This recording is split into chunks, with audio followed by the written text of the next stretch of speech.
just a little bit, because one of the things that's fun about composing is creating rules and then trying to break them as much as you possibly can. So the thing that I was doing with this piece of music was that there are 4 voices in the accompaniment only at any time. So I tried to use sustain to fill and to bleed and to make some things work together. But there are only 4 voices at any moment to kind of emulate a choir in a church because it's a hymn. So we have at any time it's this. I wanted it to have that going about it like it would sound just as good on the organ. So that was a goal with this particular piece of music.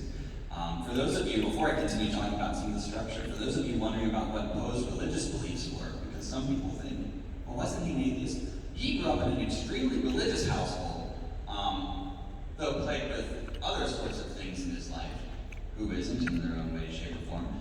He was, from what I have read, kind of a deist, pantheist. He believed in God, and he seemed to love God, but he also seemed to have questions, which is healthy, all things considered.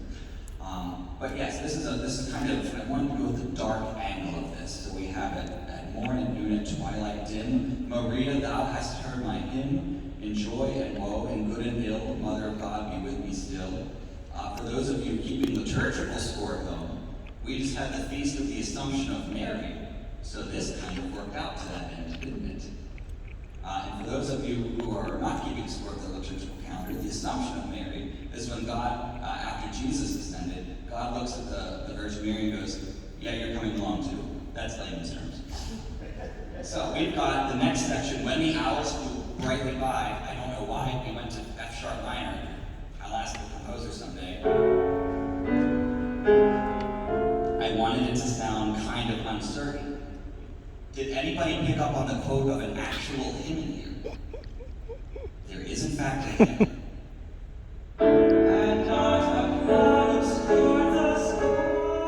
It's Lost Windsor Foy, all creatures of our God and King.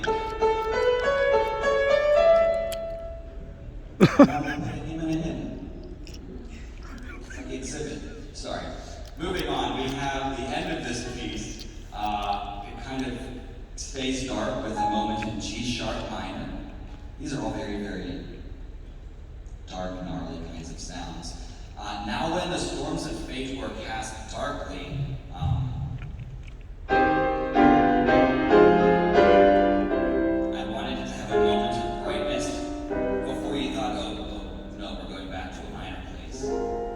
no, the future is shining and it's above and before us.